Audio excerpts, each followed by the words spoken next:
Okay, welcome everyone to the final session of our day. Thank you all for staying the pace and joining the conversation. One of the nice things about the design of the room with the tables and the tablecloth is to make it a comfortable environment, a kind of warm little hospitality environment where you can have your coffee and your little munchies and have conversation together to encourage you to be part of the discourse. So we are going on to our final paper, and this is a wonderful finale to the conference, going really from all of the very broad perspectives that we've taken, the very inspiring words that we've heard, the prophets of the Academy and the Bishop talking together to lead us forward with many really inspiring and imaginative concepts. That all comes now to a very practical conclusion with our next speaker telling us what he is doing here in Pittsburgh to make this national treasure a very effective protector of the earth, the global water crisis working on our doorstep. And to introduce Richard Piacentini, I want to bring onto the stage Dean Phil Reeder from the School of Environmental Sciences.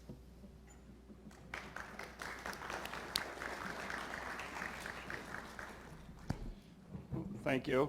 And if you're not aware of it, I just want to make you aware that Duquesne University does have a strong relationship with the Phipps with Phipps Conservatory, in that the Phipps Conservatory has had the Rainforest Congo exhibit for the last 3 years, and Duquesne University is proud to be one of the sponsors of that exhibit.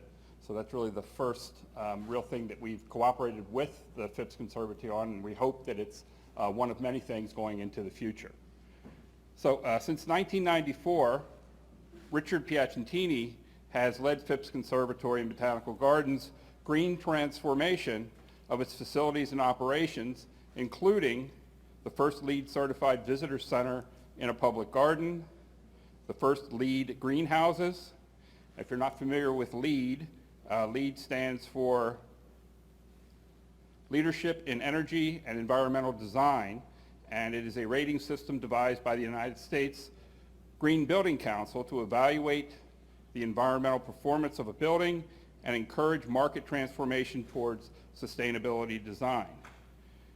As director, Richard has also overseen the construction of the Tropical Forest Conservatory and the Center for Sustainable Landscapes, and that building has some distinction. It is the first and only building in the world to meet the Living Building Challenge, LEED Platinum certification, WELL Building Platinum, and 4 stars Sustainable Site certifications.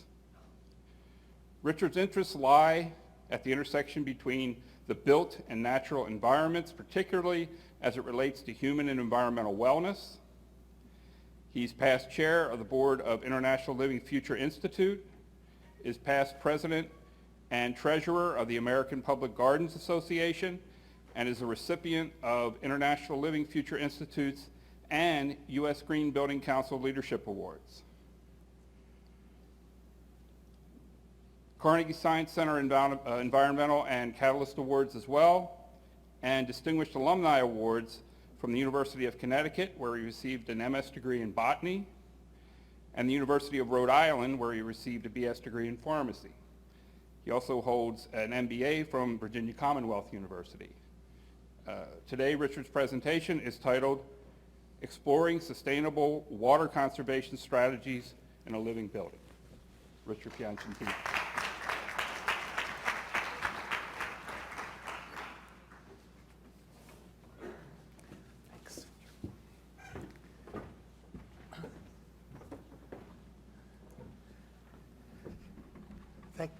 Thank you, Dean Reeder, and thank you all very much for inviting me to speak with you today. I'm very excited to be part of this really great conference, and really honored to be here, and also to be honored to be speaking with a number of great speakers that we've had so far today and last evening.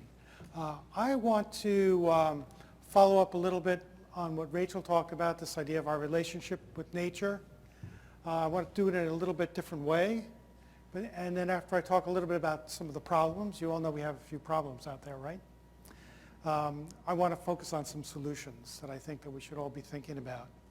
So I want to start off with this picture of our planet. And tell you, it was several years ago that I heard someone say that if everyone in the world were to live the way we live in the United States, it would take 7 planets worth of resources to do that. And that really struck me. I hadn't never thought of anything like that. And it's really kind of scary when you think about it, because it's just totally impossible. And if you think about what we're doing, our unsustainable use of natural resources, the population growth, it's all resulting in things like climate change, habitat destruction, loss of biodiversity. It's really, the impact on the planet is just incredible. And I have to keep asking myself, when we talk about some of these things like climate change and loss of biodiversity, are we focusing on the problems or the cause? I think a lot of times we focus on the symptoms and not the cause. And the real cause is the lifestyles that we lead. And I don't care how many places we set aside as wildlife habitats or how many fences or walls we put around some places. Eventually, desperate, hungry people are going to breach those walls. So we have to figure out a different way of doing things. Yet we still go on with the same way of, we kind of ignore all this, and we go on with this really totally unsustainable way of living. We have big, giant monoculture farms. We spread pesticides all over that get into our water supplies. We have factory farming. Again, really, really bad for it's horrible for the animals. It's also contaminating water around these places. We live in a disposable society where we're constantly throwing plastic away, and the impact that's having on the planet as well. And we live in this society, this disposable society, and this is what we're exporting to the rest of the world. The scary thing to me about when I talk about the 7 planets is the fact that most of the developing places in the world, they're trying to aspire to the kind of lifestyle we live in the West. That's impossible. It's impossible for this planet to have everybody live the way we live in this world. So what it means is that we have 2 choices. One, if we want to continue to live the way we do, we have to make sure the rest of the world stays in poverty, okay, which is not, I don't think anybody here wants that.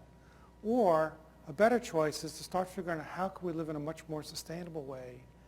And let's figure out how to do that, and then let's make that be the lifestyle that we export to the rest of the world so that everybody on the planet has a chance to share in the limited resources that we have on the planet. So today we're really, this conference, we're focused on this idea on water and the importance of water, how it's essential for everything on the planet. It's critical for our health, it's critical for sanitation, it's vital for agriculture and farming, it's really integral to all our bodily processes. And we know there's problems out there. We know that there's 783 million people on the planet who don't have access to clean water. We know that 2.4 billion people lack proper opportunities for proper sanitation. We know that 1,000 children die every day from poor water quality. And that 1.8 people on the planet, their drinking water is contaminated. And we also know that there's stress in the world. There's places in the world where there's not enough adequate water supply for people to really live the way they want to live. So some of the concerns we have with the way what is happening is we're seeing extreme weather conditions, a lot of it brought on by climate change. We're polluting a lot of the fresh water that we have, and there's something called watergy, which relates to this idea of the energy that it takes to transport water around. And just to highlight a few things related to climate change and how that's impacting climate and some of the stresses we see. We're seeing drought, significant drought in various places throughout the United States. And just over the past 10 years, you can see how this pattern of drought has affected all over the United States. And some of them pretty severe, as we've seen in recent years, particularly in places like California, where they've just had really terrible number of years of severe drought, which is really impacting the state. These droughts also lead to things like fires and we've seen that as a major problem in the United States as well. At the opposite end of the spectrum, we see flooding and the serious impacts of flooding that has in various places. Property loss, infrastructure loss and costs, decreased water quality, degradation of fish habitats. This was most recently called to our attention with some of the hurricanes we've had both in Texas and the Caribbean. And we know from our talk last night, we talked about the problem with aging infrastructure in cities related to the way we manage water. We know that a lot of places have the combined sewage overflows, which really contaminates a lot of our water as well. That's also an area that's of particular concern here in Pittsburgh. And here's a map that just shows all the various places along both rivers, or actually all three rivers, where combined sewer overflows. Whenever we have rainfall here, I think it's in excess of a half an inch, it causes the sewage system to overflow into our rivers. Earlier today we heard about groundwater being taken, overuse of taking groundwater beyond the capacity to replenish that groundwater is a problem. A lot of that water is used for irrigation, and we see that the top 10 major places around the world where that's happening is in India and China, the United States, Pakistan, Iran, Bangladesh, Mexico, Saudi Arabia, again as we heard earlier today, Indonesia and Italy. These 10 countries make up 72% of the countries that are extracting groundwater, water from the ground much faster than it can be replenished. And we see again this idea of stress and not enough water supply for populations around the world, and places where countries have to get water from other countries, which again opens up the opportunity for conflicts related to water. Another area that's not really talked about a lot when we talk about some of the problems with water is that the amount of energy it takes to transport water, both from the water supply place to your faucets, but then also to get the water from your homes or your businesses or schools back to sewage treatment plants to be processed. It's estimated that 55 to 35% of the energy we use in the world is used to treat and pump water. And in the United States, over the last 59 years, we've spent about $2.2 trillion on water and wastewater utilities. And as we heard last night, most of that infrastructure is already in terrible disrepair and it's obsolete and needs to be replaced. We also know that we're very inefficient in the way we use water, particularly in the United States, and that buildings account for about 13.6% of the potable water that we use. And in most cases, we could be using water that's not to a potable standard to do a lot of things like irrigation or washing or things like that. And then we also have a serious problem with a lot of impervious surfaces where we have a lot of water running off from streets and sidewalks and buildings that's overwhelming our sewage systems. I'd like to stop for a second and just talk about a different way of looking at the way we look at the world. And this is from Carol Sanford. She's identified 4 different ways we can look at the world. And the first is from an extractive point of view, where it's all about me. I'm going to take what I need. I don't care who gets hurt in the process, as long as I get what I want. It views the world from this idea that it's all fragments and I'm just going to take what I can get. This is colonialism, okay? This is, unfortunately, there's still some people in this world, particularly some of our leaders, that think this way, and this is a real problem. When we started to see the environmental movement, we started to see people starting to realize, hey, we have a problem here. Can we be a little less bad? We started to hear things like reduce, reuse, recycle. We started to see the beginnings of the green building movement at this point in time. And we started to recognize that it's not just about me, there's a connection between us. But it still sees the world as fragments. It just tries to stabilize them. Another way of looking at the world is this idea of how can we do good? Can we do better than just being less bad?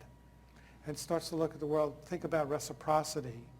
But again, it still looks at the world as being in fragments, but here that they're now trying to improve those fragments. And this is where we start to see in some of the later parts of the green building movement, where again, people are trying to do a little bit better with their buildings than just being less bad. The final way of looking at the world is this idea of regeneration. And this is, I think, where we need to be going, because here, I think we start to see it's all about, not only it's all about us, but we recognize that the world works in systems and that we need to work in a system. We need to have a systems way of looking at the world, which is how nature works. And instead of seeing the world as fragments, it sees it as a whole, and we're a whole within the whole, and this is how we really need to work. And that's where the Living Building Challenge comes in, because this is one of the things that I think that makes this program so exciting. Is it really is based on this idea of regeneration. It's really based, it's a systems-based way of thinking about dealing with the world. And it's a green building strategy, but it's a lot more than that too, and I'll explain that in a little bit. And it has several key parts to it that I think are really important. There's the idea of place, where you try to understand what's local to a place, how can you really fit into a place. It talks about building only on brownfields, not building on greenfield sites. It looks at this idea of water. It tries to be net zero water. It talks about energy. It talks about being net zero energy, making more energy than you use. It talks about health and happiness. It talks about creating healthy places for the people who inhabit the buildings. And another very important area that has this idea of materials. Not only like some of the earlier green building movements where you try to use local materials, but it also tries to make sure that we're not exposed to a lot of toxic chemicals. Believe it or not, when we built our living building, this was the hardest requirement of everything that we did. We thought net zero energy or net zero water was going to be the hardest thing to do. It's actually trying to find building products that don't have toxic chemicals in them. This was the hardest thing. The other thing it talks about is equity and beauty, and I think beauty is a really important component as well, because for so long in the environmental movement, we made people feel like that if you wanted to do something good, if you were going to be uncomfortable, it was going to be ugly, it just wasn't going to be a great place to be. Nobody aspires to be uncomfortable, okay? If we want people to adopt things that are green and sustainable, we have to make sure that they're better than what they're doing now. And this is this is probably one of the most important parts of the Living Building Challenges. It recognizes that we have to make where we want people to go be better than where they're at now, okay? So the Living Building Challenge then really tries to look at this idea of, instead of just being satisfied with reducing negative environmental impacts, it really tries to think about being regenerative and making places better than what they were, and really tries to understand, what's native to a place and how can we get back to fit in with all the natural ecology of the places that we want to be. And it started as the certification program for buildings, but it's really, if you really read into the program, it's an advocacy tool, and I'll talk more about that later on. But it's also a philosophy. It's a philosophy of how to really connect to nature and to really connect to all the systems in nature and be a part of those systems, which I think is probably the most exciting part of the whole Living Building Challenge program. But for our purposes today, we really want to focus on the net positive water aspects of the Living Building Challenge and really understand what does this say about water, and how can it help us address some of those issues that we've talked about all throughout the conference since yesterday to make the world a better place. So the Living Building Challenge's net positive water concept is that you really need to recognize natural water flows. Every place in the country, every place in the world has a different natural water flow relationship to that place. And it's really important to understand what's native to that place and really try to make sure that you fit into what's natural for that area. The Living Building Challenge also requires that 100% of the water you use on the site is from natural precipitation, or if it's not from natural precipitation, it's from a natural cycle of water that's constantly being replenished. And it also requires that 100% of the water that you discharge or that lands on that site is actually managed on that site. And we'll talk more about that as well. So the key three areas that we're talking about now are stormwater, gray water, which is water that's from sinks and floor drains and things like that, and black water, which is the water from toilets, which needs the highest amount of treatment. Now, in a traditional building, on the left-hand side of the screen, you can see that the primary source of water is from the public water systems. And after we use it, the primary way of getting rid of that water is through just runoff into the streets, or it's to a regional treatment plant.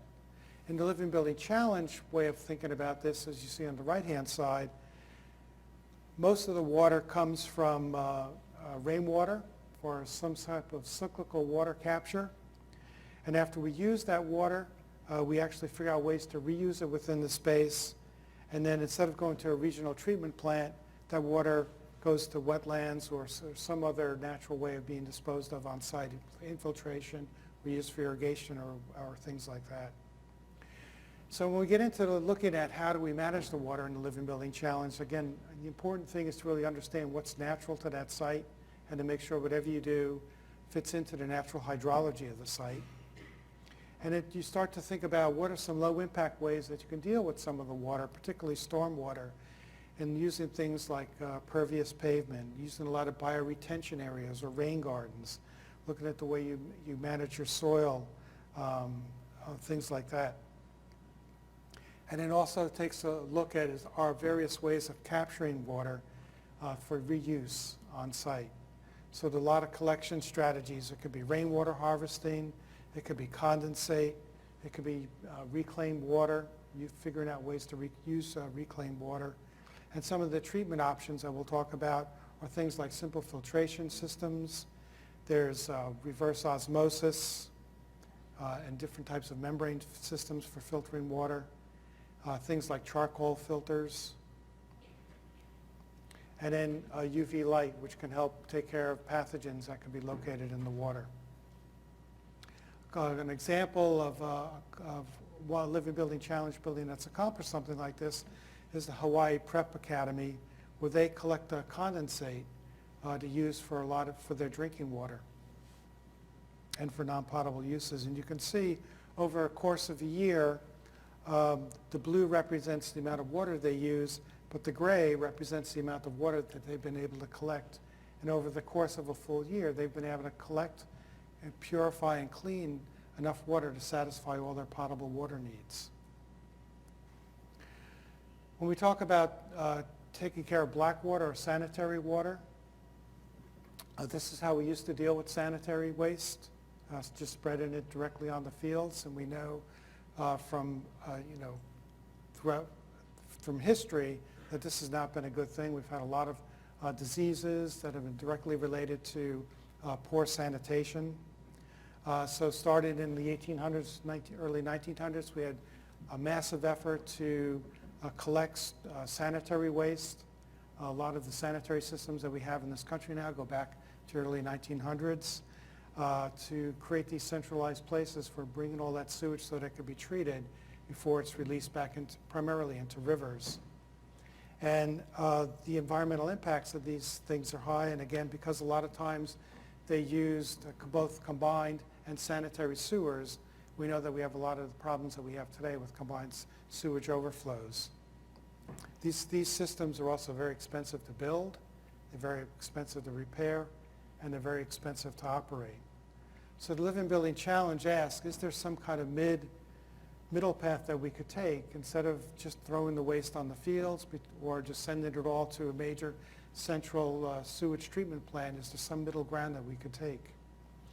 And if you look at the opportunities there are out there, it also gets into this whole idea of green infrastructure and how can we use green infrastructure to treat some of these problems. So, for example, if you look at the cost of building a new filtration plant compared to doing something like watershed conservation, you can see the costs are dramatically lower if you take that kind of approach. Instead of building a waste treatment plant or upgrades to a waste treatment plant, if we preserve forest buffers, again, the cost of doing that is a lot less than actually doing those upgrades to a wastewater treatment plant.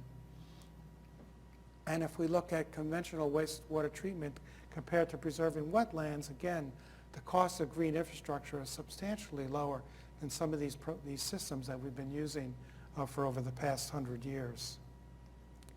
When we also can take a look at how does this impact relate to climate change, and when we think about climate change, we have to think not only of methane being released from the waste that we're treating, but also the energy to transport that waste to the sewage treatment plants. And again, if you look at the centralized baseline at the top, you can see the impact is a lot more than just the use of composting toilets or the use of constructed wetlands. And I'll talk more about constructed wetlands and composting toilets later on, both of which have much less negative impact on climate change. A good example of a on-site waste treatment plant in a living building is actually the first building that made the Living Building Challenge, which is the Omega Center in Rhinebeck, New York. And this is actually their sewage treatment plant. And you can see they have, it's called an eco machine. They have these big vats with plants growing in them. It's actually open to the public. It's actually part of their public visitor space. The first thing is they have is a settling tank, which is outside. And then they have the effluent, after it goes through anaerobic digestion, gets sent to these indoor pools of water where the sewage,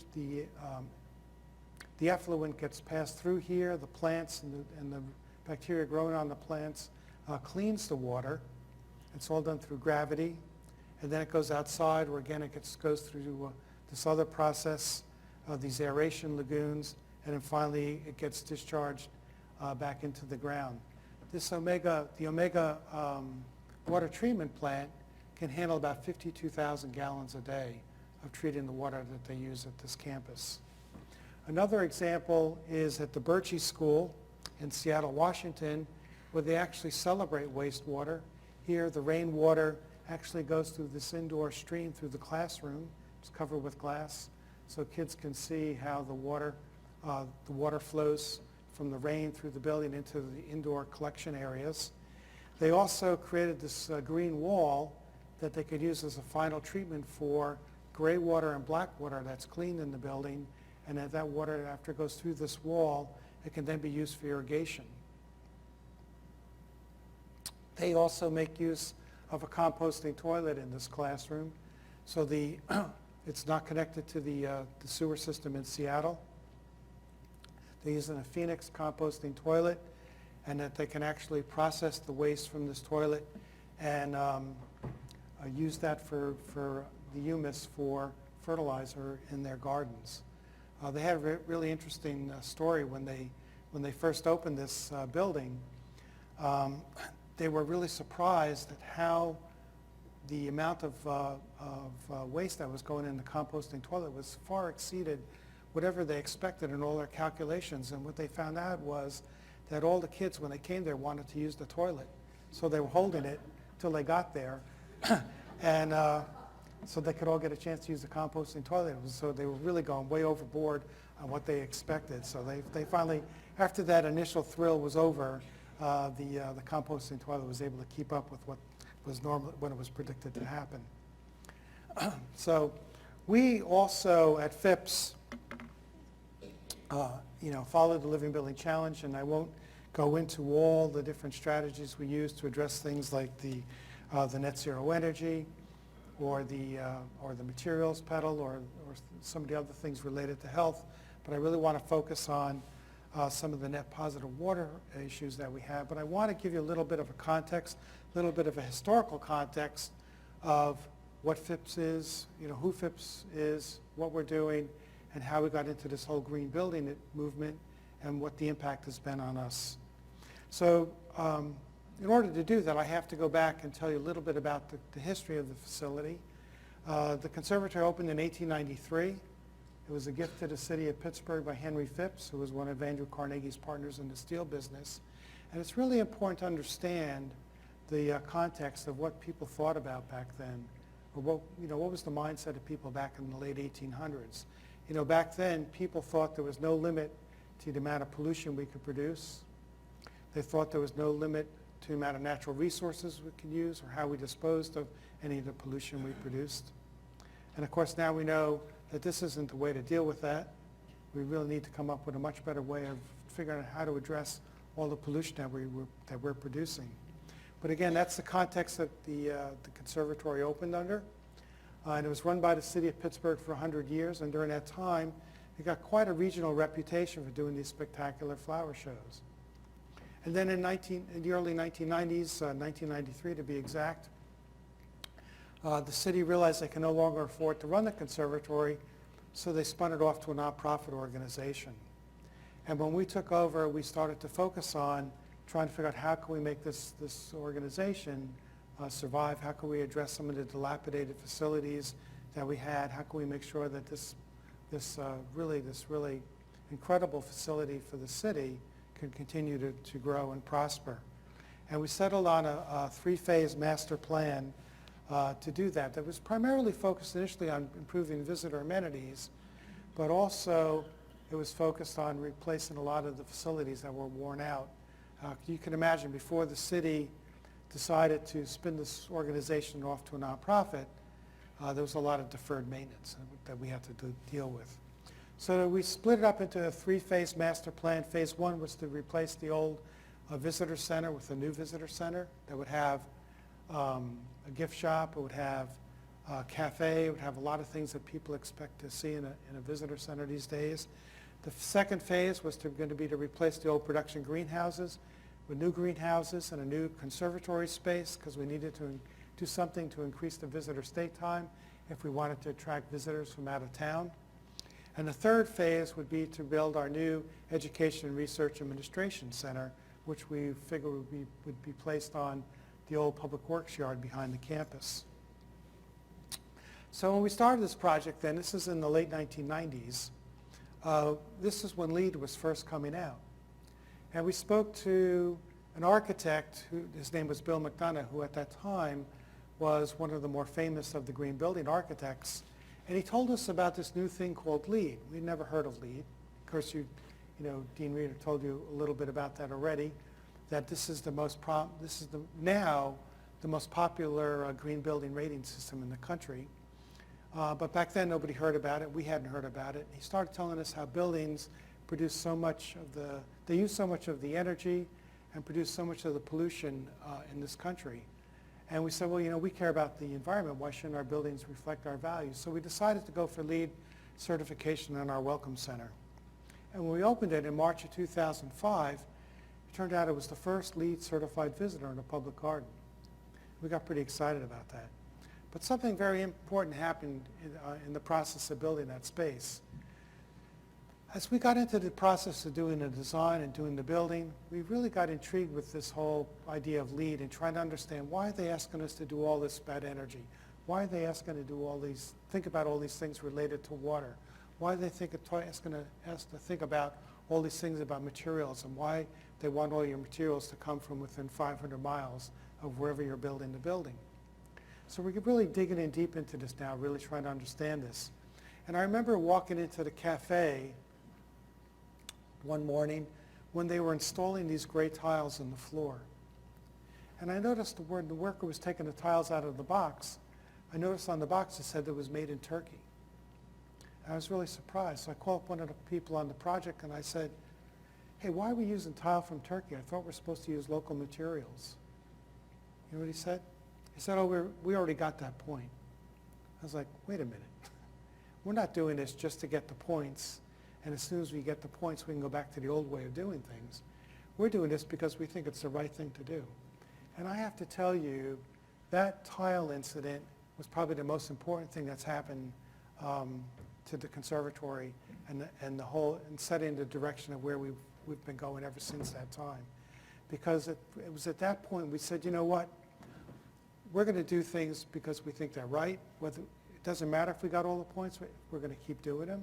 In fact, we're not even going to think about just about the building. We're going to look at everything we do and figure out how can we make sure that whatever we're doing the right thing.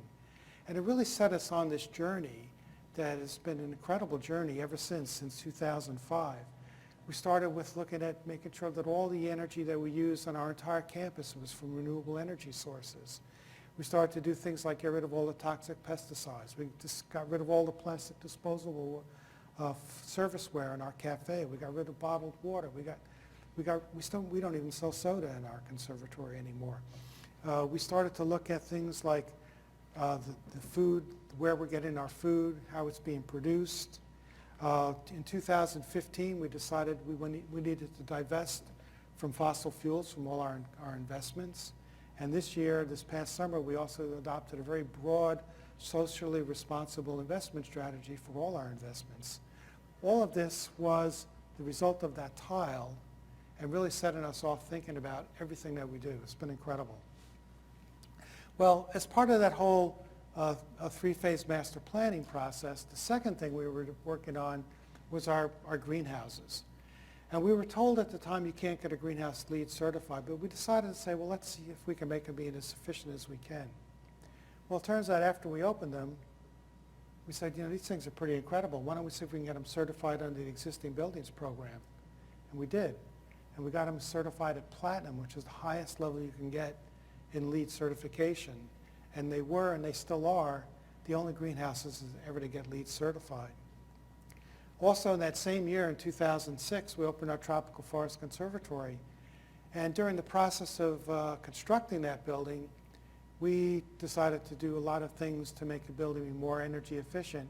And it turns out when we opened that building in 2006, in December of 2006, it was the most energy efficient conservatory in the world. What's really remarkable about this building is the fact that you can see that giant south-facing wall.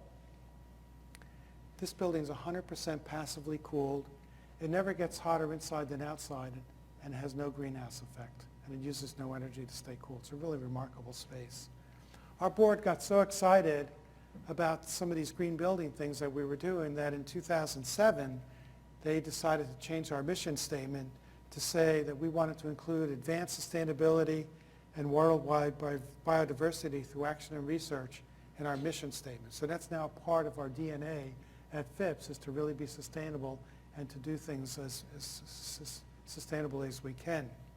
So now, at the same time, we also found ourselves thinking in systems, which is how nature works.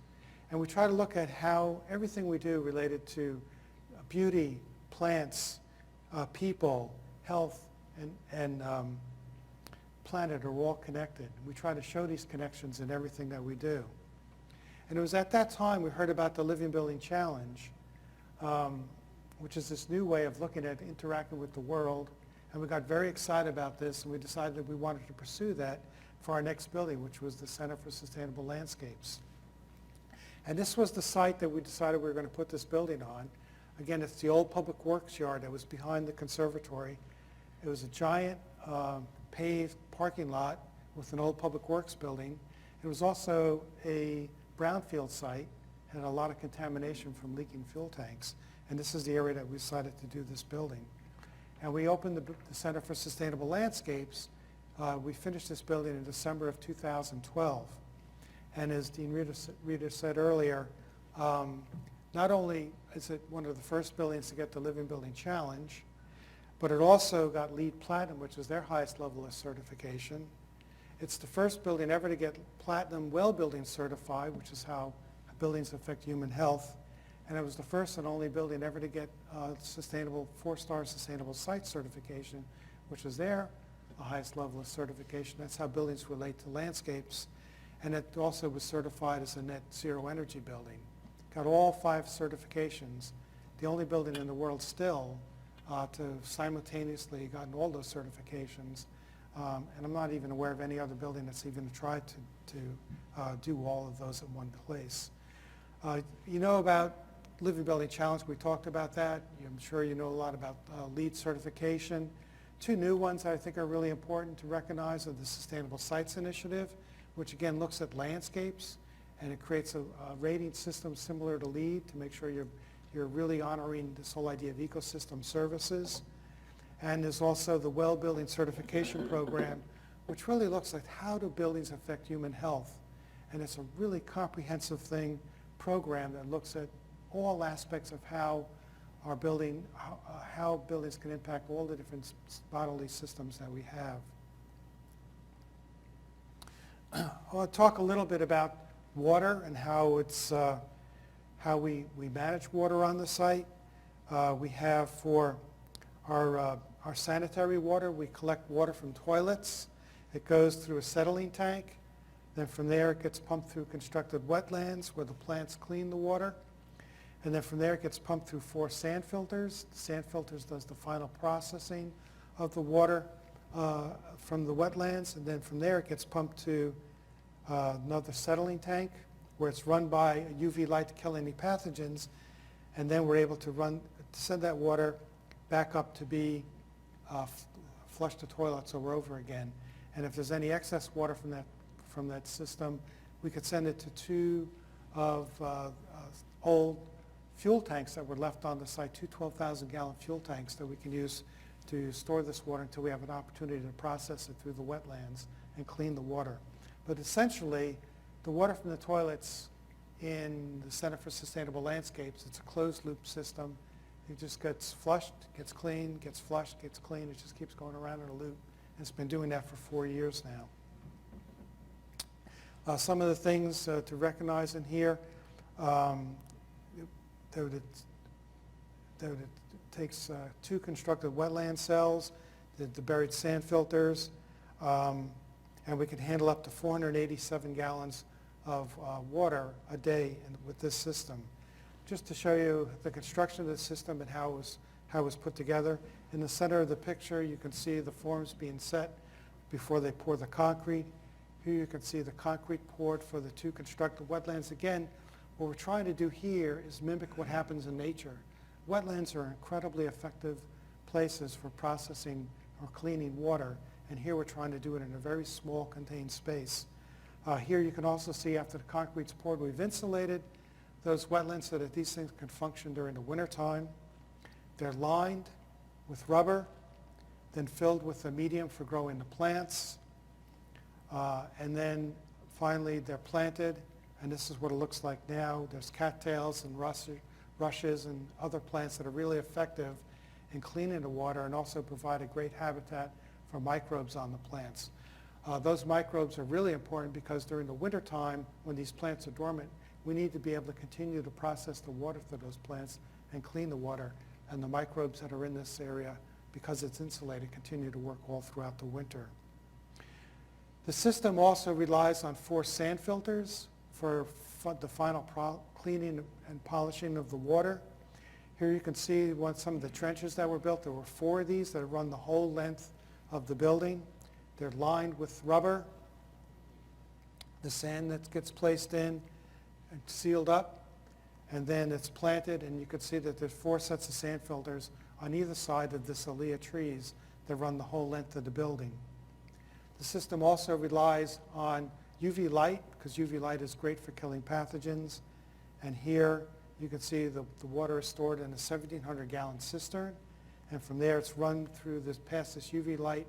Every night the water is circulated from the tank past this UV light to be clean, so that we have clean, really water that's almost up to potable standards for flushing the toilets all over again. We're required by the state of Pennsylvania to constantly be testing this water to make sure it's safe. And here you can see some of the results after we just opened it, we started it. You'll also notice based on those dates that it's a year later after we opened the building. I have to tell you, getting permission from the state to be able to clean our own sanitary water from the toilets on site was quite an ordeal. Nobody had ever done that before in the state of Pennsylvania. Nobody wanted to give us the permission to do this. They just kept passing the buck, and I kept thinking, they must be saying, well, if you do it, I'll do it. I'm not going to sign off until you sign off on it. I'm not sure what was going on behind the scenes, but it took a year before they would agree to allow us to turn that system on. And you can see when we first turned it on, unfortunately, it was in the wintertime, and it's really hard, with cold water to get plants and bacteria to actually start being able to effectively clean the water. So it took a while for that system to get up to speed, but by getting around, by the time we got around to May, everything was really moving along quite nicely, and the system's been working beautifully ever since that time. So it's about 4 years now that system's been in place, and we've had no problems with cleaning the water to really, really high standards so that it's safe and effective. I want to talk about the stormwater, some of the strategies we have for managing all the stormwater. This is about a 3-acre site, this lower plateau behind the conservatory, and according to the Living Building Challenge, we have to make sure that no rainwater that lands on the site leaves the site or goes into the public water system, sewage system. It either has to be used or infiltrated right on site or transpired by the plants on site. I'm sorry about that. So we make use of things like permeable asphalt for our parking. We have bioretention areas, actually also known as rain gardens. There's 5 rain gardens that exist around the site. We have an open water lagoon, which allows us to capture any excess water from the green roofs or from the site and actually use it as a place to create a visitor amenity as well. And then we have 80,000 gallons of underground rain tank storage. So just again to show you how this works. So we collect rainwater from the site. We also collect rainwater from the roof of the Tropical Forest Conservatory. It gets stored in a 1,700 gallon cistern. We're able to use that water for irrigation. We're also able to use that water as the initial water from flushing the toilets. Any excess water from that cistern goes into the lagoon. The water in the lagoon is filtered through, again, by using plants and sand. And if there's any excess water from that lagoon, if that lagoon overflows, it goes into 80,000 gallons of underground rain tank storage. And we can either let that water be infiltrated or we can pump it back up to the upper campus for use for irrigation. Here again to show you the process or the construction of how these things were done. Here's a 1,700 gallon cistern that's buried in the ground for capturing the initial rainwater from the Tropical Forest Conservatory roof. We also have a green roof on the Center for Sustainable Landscapes. The roof is made to hold about 8 inches of soil. It's also, we have to make sure that obviously this doesn't leak into the conservatory. Or here you can see where the soil has been placed out on the top of the building, and here it is, it's planted. The green roof not only helps with insulating the building from a heating and cooling point of view, but it also helps with capturing a lot of rainwater. And we'll talk more about that later. And again, another view of the green roof, which also is open to the public. We designed the building so that because it's on this lower campus, which is 30 feet lower than the upper campus, we tucked the building up against the side of the cliff. So now when visitors are visiting the conservatory, they can walk right off the terrace behind the Tropical Forest Conservatory and right onto the green roof as part of the visitor experience. I want to talk a little bit about the lagoon. The lagoon is a really important part of our being able to manage stormwater on site. We also use a system whereby we use plants located on one half the side of the lagoon. We're able to circulate the water around by pumping the water through those plants to use those plants to keep the water clean. So the water in the lagoon is constantly being filtered and cleaned so that it's usable for irrigation, but it also creates a great habitat for lots of native fish, turtles, frogs, and other insects and birds that use that site as well. Again, here you can see the lagoon during the process of being installed. On the right-hand side, you can see the filtering medium that we're going to be growing plants in. Here you can see, again, now the water being placed in there and finally planted and actually in operation. Another really important part of our managing stormwater is recognizing the fact that sometimes we get rainstorms where it's going to overflow things like the green roof, or it's going to overflow the lagoon, or it's going to overflow some of the rain gardens. So the idea here is we want to make sure that none of that water ends up going into the sewage treatment system, which can help, with the problems with overflowing into the rivers. So we actually installed 80,000 gallons of underground rain tank storage on site. And we use these plastic crates. Here you can see them being assembled and stacked up and placed on a liner. What's really interesting with these plastic crates is that once you stack them all together and then you put soil around them and on top of them, they become so strong that you can actually drive a fire truck over these things and they won't collapse. But they're actually, because they're all porous, they actually hold a lot of water. And again, it's 80,000 gallons of rain tank storage. And you can see they're buried now under this area where we have two of our rain gardens and where the road and some of the parking is going. Here, showing the installation of the rain gardens. And again, here you can see two rain gardens on either side of this parking lot. And you can see there's a cutout in the curb here on both sides. And you can see it over here. Where is it? Over here. So that water coming down from the street actually goes into these areas and is able to sink into the ground. None of the water from the streets or the site actually leaves the site and goes into the sewage system. This is the way the site looked back in 1993 when it was a public works yard. You can see the whole thing is paved. Obviously, a paved site like this, all the water that lands on the site ends up running off into the sewer system. So an important part of doing this project in removing all the asphalt and placing the building on the site was also to recognize or try to understand what's the natural ecology of the site and how can we bring back some of the native species that would have been on this site before all this development. So a lot of thought went into really looking at native communities around Pittsburgh and trying to understand what can we do back on this site. And we identified a whole series of different types of plant communities that we could establish on here. And then we brought in a lot of soil and put it in such a manner so that it wouldn't erode. So we were able to re-landscape this site. So now all these planting areas, which includes about 100 different species of native plants, all native to within 200 miles of Pittsburgh, all this native vegetation now also helps us manage water on the site and keeps it from going into the sewer system. If you look overall at how much water we use in the building, we actually use, let's see,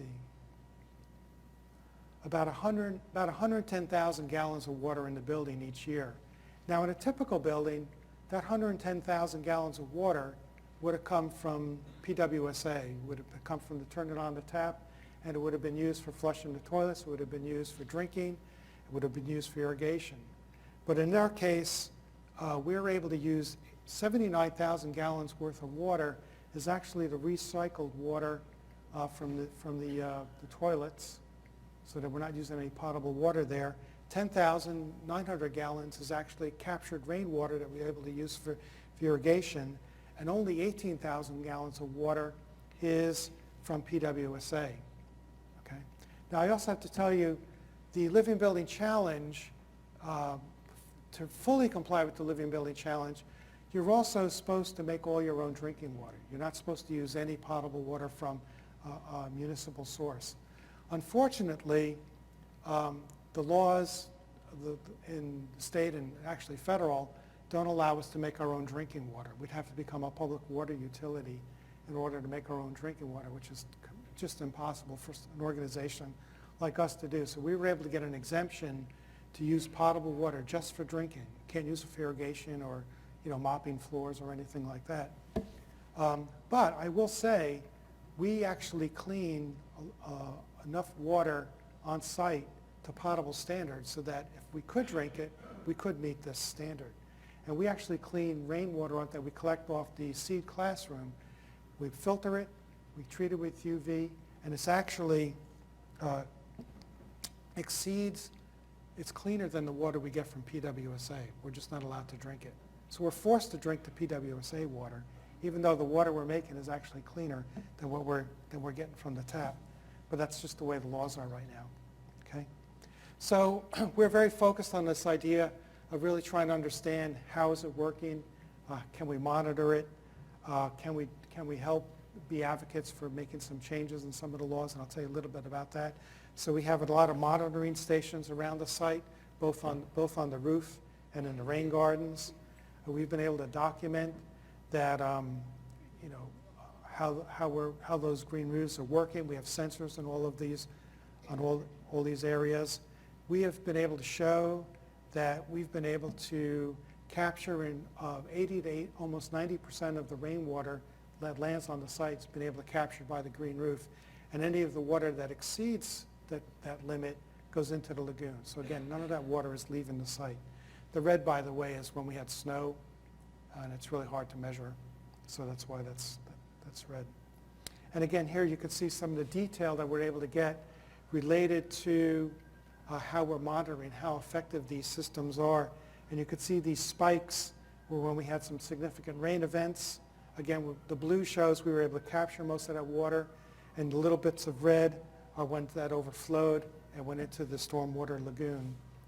Here again, another one where we had a major storm event. This was actually when Hurricane Sandy happened. And again, we were able to capture most of that water, and then you can see the rest of that water went into our stormwater lagoon, and some of that overflowed into the underground rain tank storage that we had. We also monitor. We have meters and sensors in our rain gardens, and we're able to monitor how quickly the water moves through the rain gardens. Something that's very interesting is most of the soil that's native on that site is very impermeable. It takes a long time for water to percolate into the ground. But what we noticed in the rain gardens, we put in over a foot of permeable substrate, mostly made up of sand, to capture that initial rainfall. And when the water builds up in that sand, it actually presses on the water that's below it, and it actually helps force the water through the clay soil that we have at a much faster rate than it would if we were just trying to go into the clay directly. If it was just going into the clay, it would probably just run off. But now, because it's captured with all the sand, it actually puts pressure on it and actually forces it through the clay, which is something that we found that was really, really important. It really helps us manage the soil on site a lot better than we could. We've also been able to show that with a green roof, if you've combined it with bioretention areas, you could actually eliminate 100% of the rainwater that lands on a building from going into the sewage treatment plants.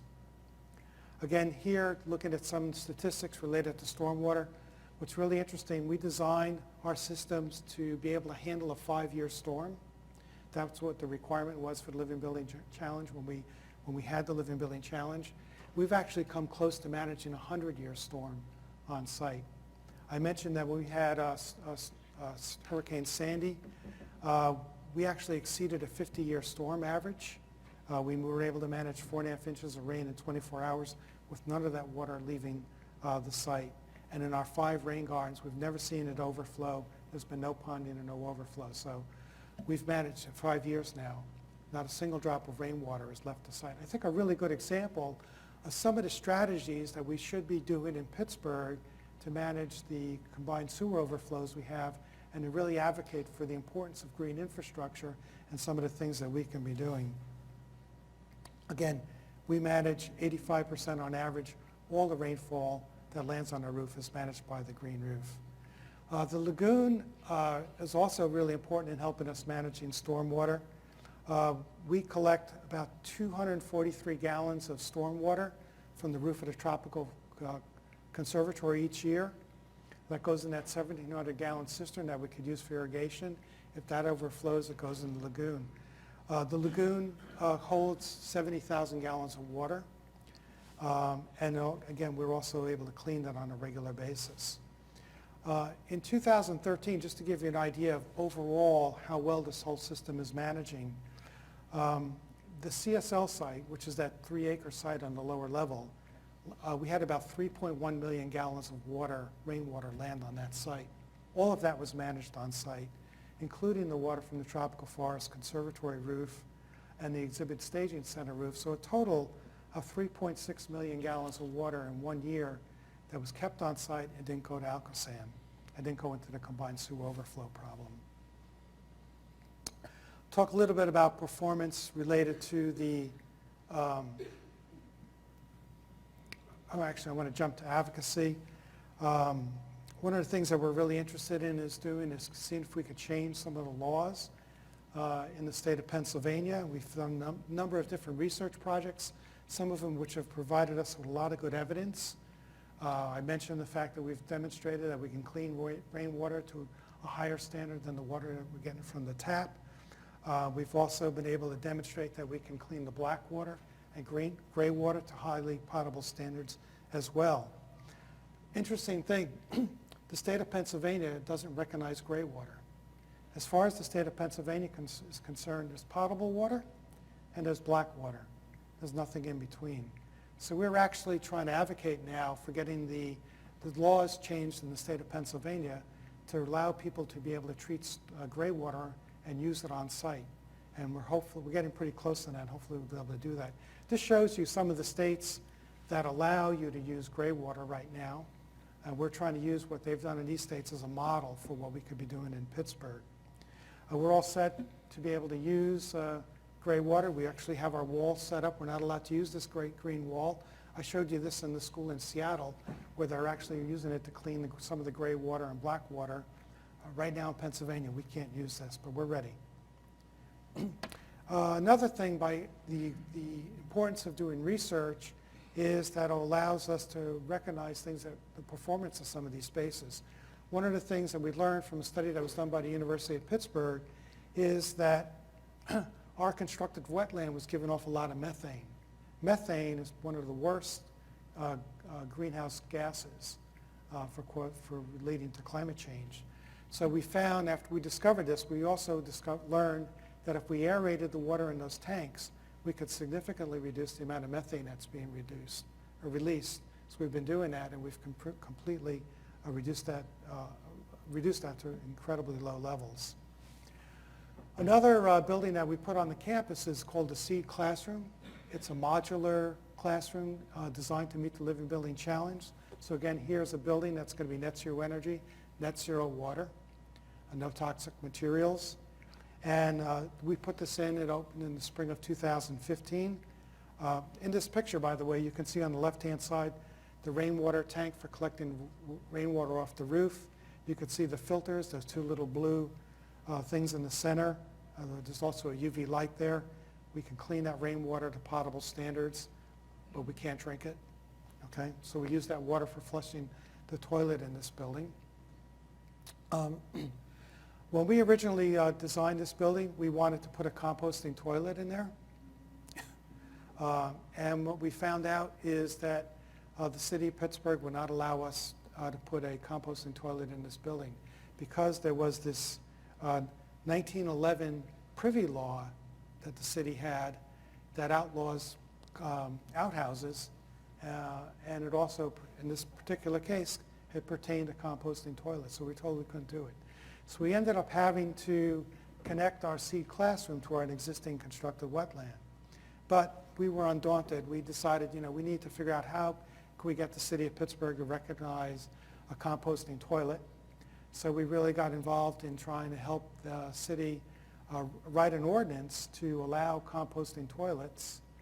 Right before we were to bring this before the city to see if we can get this voted on, they decided that they would allow us to do a composting toilet. Of course, it was too late to put it in the Seed Classroom, but we decided we're going to do it anyway. So 2 weeks ago, we just put a composting toilet in the garden center in Mellon Park. So we have the first composting toilet in the city of Pittsburgh. Here's what you see on the left-hand side. What you see, it's not very glamorous. Looks like a regular toilet. But if you were to go in the basement, you'd see the blue thing on the right-hand side, which is the works, which actually processes the waste to actually that can be used as fertilizer in a garden. And we expect that it's probably, based on the usage in the garden center, probably be about a year before we'll be able to start harvesting some of that compost for using as fertilizer.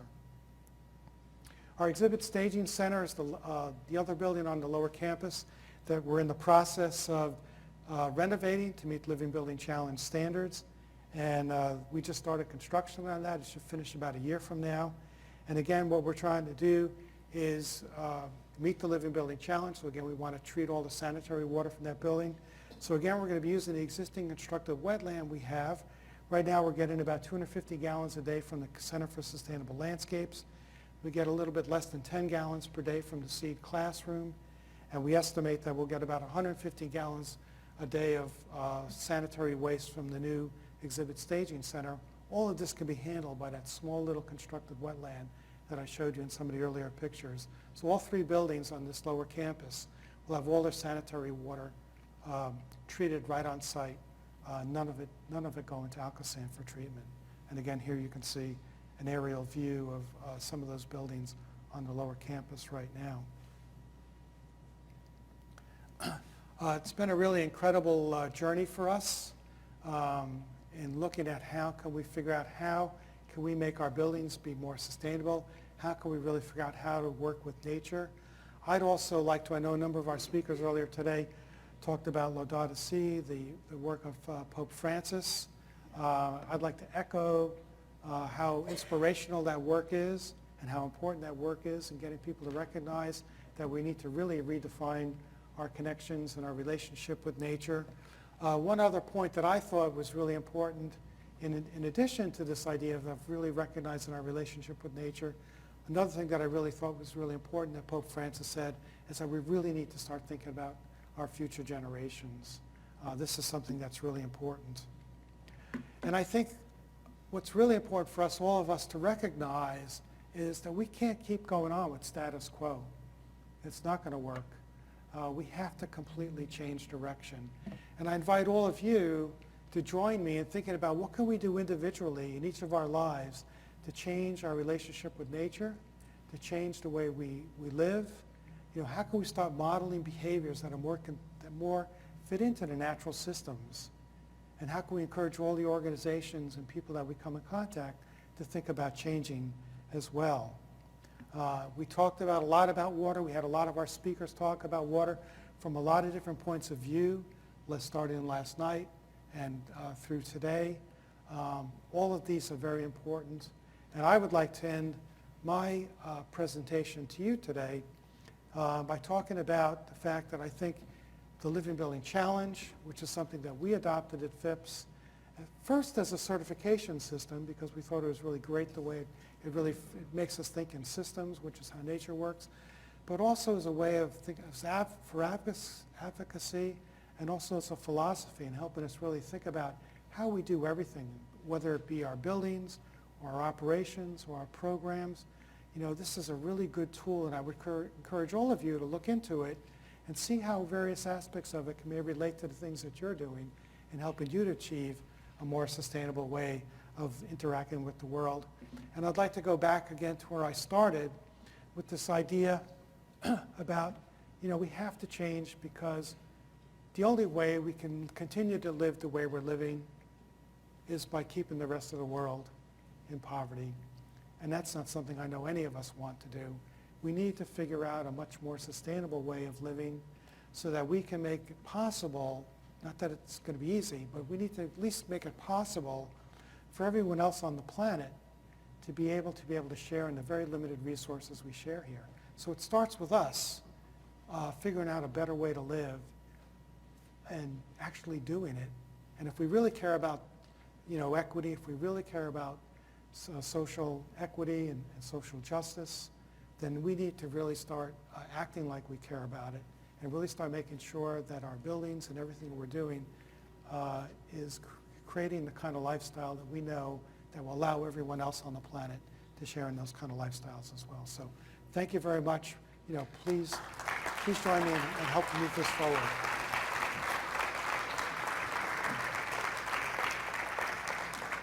I'd be happy to answer any questions if anyone has any questions. Yes, in the back.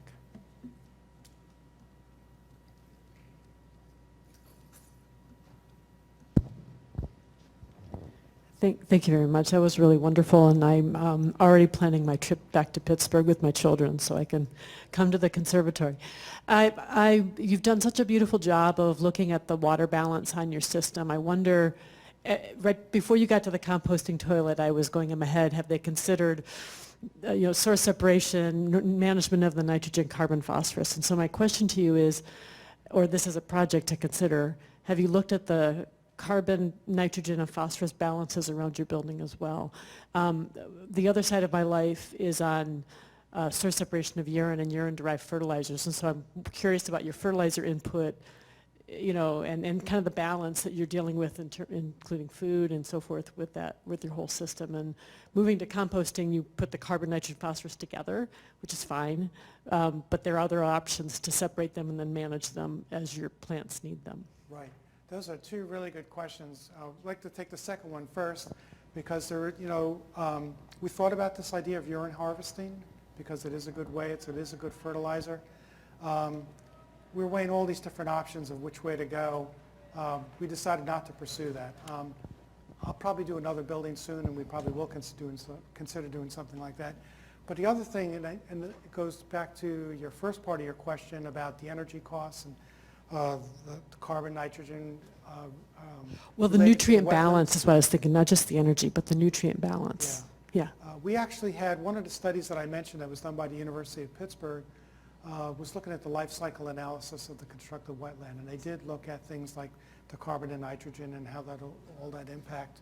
What they found was that our particular constructed wetland probably was not as efficient as going to the central process, because we're not that far away from Alcosan, that it was probably a wash, or it might have been less negative impact just to use Alcosan. But since now that we've brought those other two buildings in, it probably tilted it in the favor of the constructed wetland on site. So again, it depends on scale. A lot of it depends on scale. Well, I'd love to talk with you more, and I would love to invite you to Ann Arbor. I think we have the first source separating toilet on a university campus. We just installed ours in January, and we have a processing system that's developing liquid fertilizer that has been pasteurized, and we treat it also to remove the pharmaceuticals. And so in time, I'd love to come present that to you all so you can see what we've got. I'd love to hear about it. I think it's really exciting is that there's all these new ways of doing things that are coming out all the time.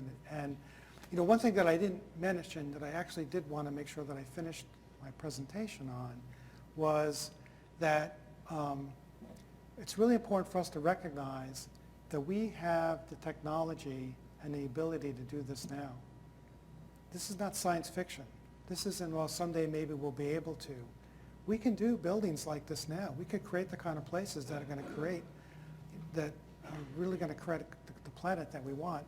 And so we have some of those technologies. There's new ones coming out on a regular basis that we need to really look into as well. So I think it's a really exciting time.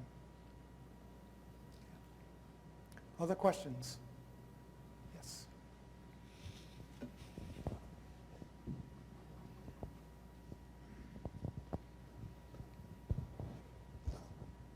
Just for clarification, I may have missed this point.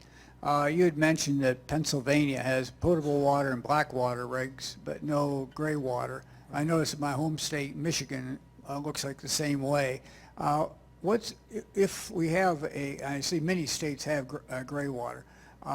What is the advantage in the way of your building to be able to use it? In other words, you can just automatically use the gray water, what we term gray water, or just a couple words on advantages. The gray water still has to be cleaned and filtered and processed, but it doesn't have to be processed to potable water standards, and you could use it for irrigation, and you don't have to treat it to the extent that you do with black water.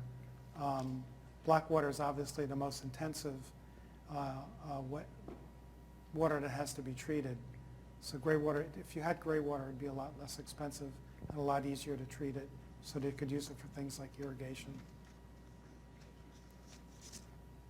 Hi, thank you for your talk. It was great to hear about so many new solutions. Could you touch on maybe an estimate of the cost per square foot and whether or not over time there would be a cost benefit? So the question is the cost per square foot. Yeah. I was wondering if somebody was going to ask me that. I use this to, when I get, and this is actually true. When we started this project, we were not concerned about costs per square foot or what the additional costs were, not because we have lots of money, but because we really decided that we wanted to build a building to meet our values, okay? And we said, we're not going to take out the calculator and decide, should we do net zero energy or not? Should we do net zero water or not? We're going to make the decision that we're going to do that. Then we're going to take out the calculator and say, okay, what's the most cost-effective way to be net zero energy, net zero water? So that's the baseline from where we're at. So we didn't actually do that. I now recognize, having done that and having said that and having talked to lots of different people around, people still want to know, what did it cost? What was the premium cost? So now I have to answer that question. So we did go back and look at it, and there is a little bit of a premium on the building. It's a little bit hard to say for this building because when we built this building, we started this right after the Living Building Challenge came out. When we started it, nobody had ever designed a building like this before. This is the 12th building to have met the Living Building Challenge. And when we started, no one had done it, so nobody knew what it was going to cost. One of the hardest things I mentioned was this idea of materials. There's a whole list of materials, a red list, you're not allowed to have in the project. When we were building this building, we would go to ask manufacturers, is there any formaldehyde or any phthalates, any flame retardants or PVC or any of these things that are on the red list? We found out one of two things. Either they didn't know or they didn't want to tell us what was in their project. So it was a very time-consuming and expensive and really hard to find products. So we ended up paying more for products. Long way of saying the building ended up costing more than it should have. You can actually do it a lot cheaper now. I think this building came out to about around $450 a square foot, all said and done. It could be done cheaper now. Certainly you could design a building, you could build a cheap cinder block building that could be a lot cheaper than that. And I've seen a lot of buildings that have been built that are a lot more expensive than that. So it's somewhere in the middle. The nice thing about this building is, and this is, I think it's really important, is this building will never have an electric bill. It'll never have a heating bill. It'll never have a cooling bill. It'll never have a sewer bill. I mean, that's pretty amazing. We've been running the building for 5 years now. We've made more energy 5 years in a row than we've used in the building. We have no bills. It works great. It's a healthy place. I think people are a lot happier and healthier in that space. You should come and see it. I'll be happy to give anybody who wants a tour, give you a space. Because it's also well certified, I mean, it's a super healthy place. I tell people I could never work in another building again after working in this place. So there's a lot of positive aspects to it. Yeah, there's some first costs, but again, for us, we wanted the building to meet our values, and I think we succeeded in doing that. Other questions? Yes?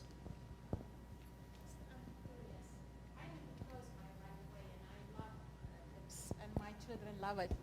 I wonder, are you planning to grow vegetables, fruit, or something instead of just the flowers? Oh, we just do. to benefit the community around?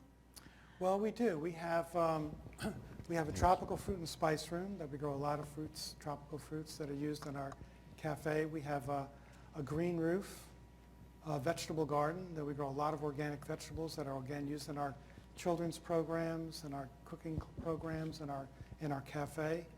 We have hydroponics in one of our greenhouses. We grow a lot of lettuce and tomatoes and cucumbers hydroponically and organically that we use again in our cafe. And if you come to the Center for Sustainable Landscapes, if you're on the green roof and look back towards the greenhouses, we actually have a vertical vegetable garden growing on the walls of one of the greenhouses that we grow a lot of vegetables, again, organically that are used in the conservatory. And we just started construction, renovating a classroom in the lower part of Botany Hall as a teaching kitchen.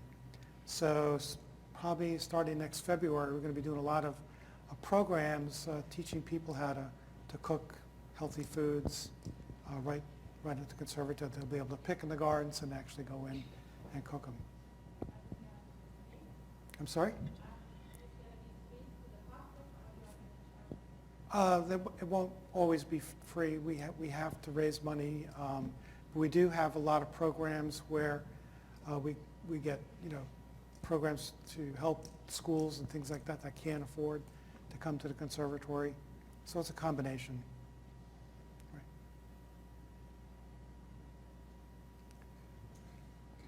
Other questions? All right. Thanks. Thank you very much, Richard.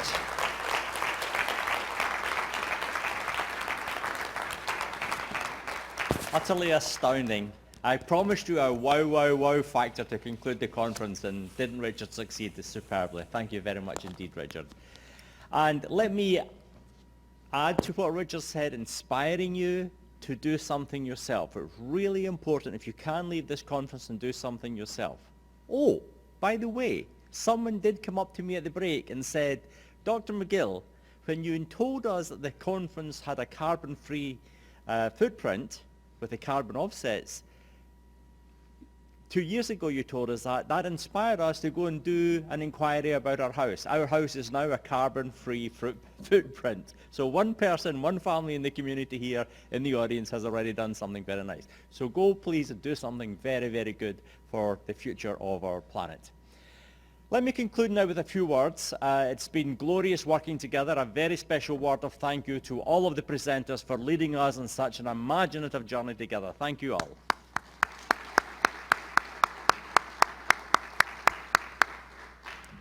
I want to add a very special word to the committee, who are magnificent, who spend a lot of their time planning this each year to have a great outcome. To Gloria again, to the staff who have supported it so much. It really is quite wonderful. So a word of thanks to all of the planners.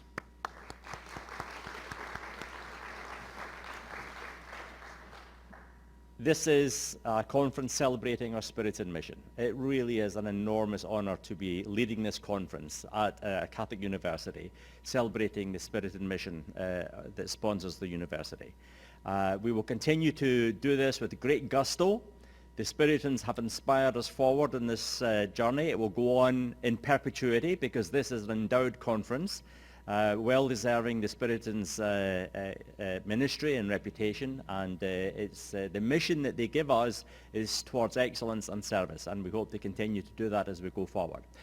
Now, one of the nice things about service is you can actually help people enjoy the end of a conference. So we have a little social for you on the way out. Please stay, talk to us, inspire us with ideas for next year, and we look forward to seeing you again then. Thank you all very much. And a final word of thanks to a group that is not present, and that is the online group through live streaming. We welcome you, we bid you farewell. Join us again next year. Thank you all very much indeed.